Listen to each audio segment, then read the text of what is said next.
Hey there, I'm Rex King. Welcome back to From the Archive. Today we're talking about The Change-Up. The Change-Up was directed by David Dobkin, who got on board on this film after he read the script by the Hangover writers, and he felt like it was a good idea to do a raunchier take on a body swap comedy.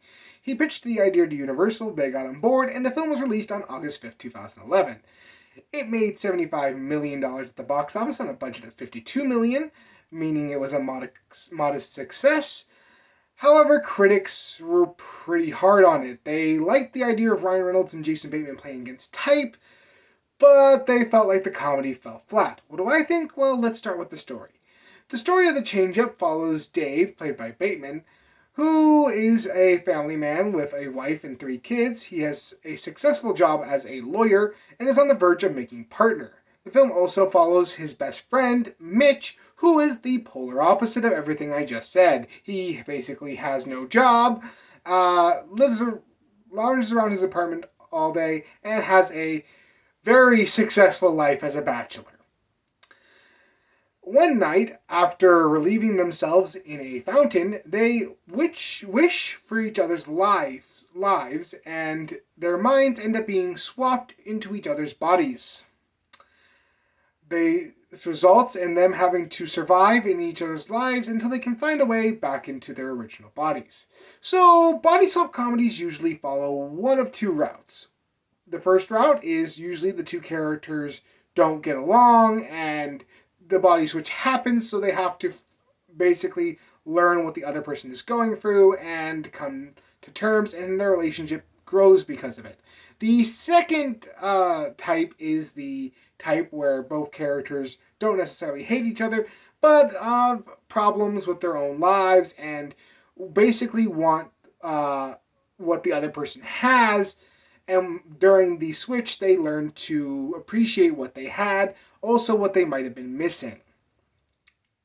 This film is clearly the second type, and it follows pretty much beat for beat what a body swap comedy like this would follow, which is part of the problem, but I do stress just because a story is a little generic doesn't mean the film can't be successful, as long as the story has something to boost it up. And in this case, the director thought the best idea for that was to go hard on the rated R comedy bits, relying heavily on gross out humor and sexual humor for laughs. And unfortunately, it falls relatively flat in that department. There are very few scenes I felt were legitimately funny. In fact, most scenes I didn't even get a chuckle out of and really wanted them to just move along. However, the comedy in each scene just got more and more boring and not at all smart like I would want a rated R comedy to be. Instead, just trying to go like, hey, we're talking about sex and we're having these poop and piss jokes in this movie, so I hope you like that. Unfortunately, it just makes the film feel more childish as opposed to more adult. Overall, the story is just kind of bland. There are a few moments where I laughed, but they're few and far between. For instance, there's this scene where Dave and Mitch's body has to go to Mitch's job at a Lorno set, a light porn set, and the entire sequence is pretty funny. I did enjoy that scene really well, but immediately after, the following scenes just completely took all the steam out of the movie. This isn't helped by the fact that the characters are really generic. I mean, we have Dave, who is your atypical family man, who basically wants to relax and feels like he settled down too quickly. He always sees the grass is greener on the other side. Then you have Mitch, who really needs to learn how to the value of hard work because he's never really worked all that hard, and thus he hasn't really matured, and everything to him is a little bit childish. These are okay characters, but they're characters I've seen in other films. There's nothing in here that's different or new about these characters, and the film doesn't add anything to their development. So, overall, I would say that these characters are just kind of bland. The performances are pretty good. Bateman and Reynolds are doing a wonderful job interpreting what each other personality would be like in opposite bodies.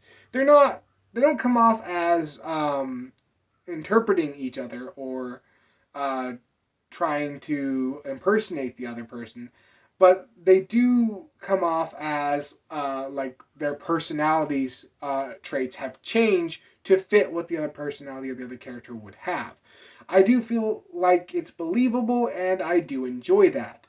It's the only part about body swap comedies I really like, because otherwise this entire genre would be very boring to me. But I do enjoy seeing actors having to take on different roles and interpret what another actor would have for that particular character. The visuals are nothing special. The film was shot in Atlanta, where the film takes place, but other than the few scenes where they're talking about the Atlanta Braves, it doesn't seem like they used the setting to their advantage. That being said, I do appreciate it when a film takes the initiative and films on location where they're supposed to be taking place. I just wish they had used the Atlanta setting a little bit better and made it obvious that we were in Atlanta. Because again, with the exception of those few scenes where they mentioned the Braves, it just seems like it could be any big city. The music score is...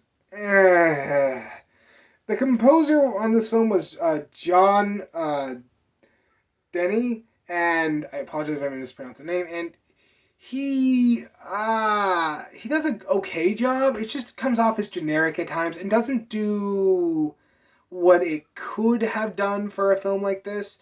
I mean, it hits every mark it needs to hit. It just, I would have preferred something a little different, but hey, that seems to be the run of this film, as nothing here is different. Everything I have mentioned is pretty much everything I would expect in a film like this.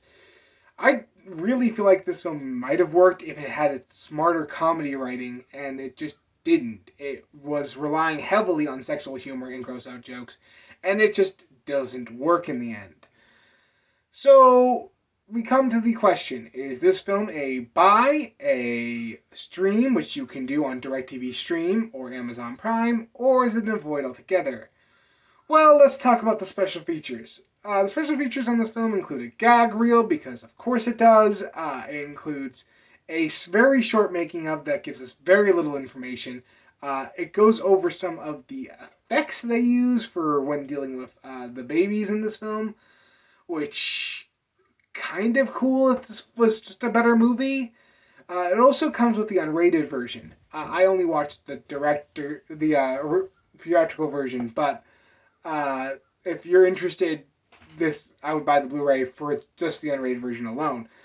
The commentary this film has with the director is quite good and quite informative. However, this film is not good enough for a buy overall. I would only buy this if you've seen it and have enjoyed it. If you haven't seen it, I gotta say this film's an avoid altogether. There's nothing about this film that is original or unique. The story has been done a half a dozen times before, and the only thing that this film does to try to elevate that story is add crude jokes, and it just doesn't work.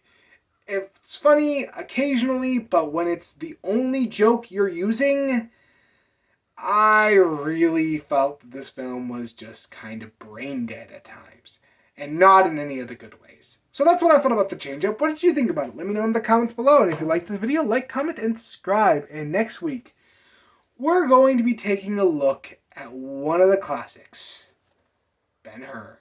See you then!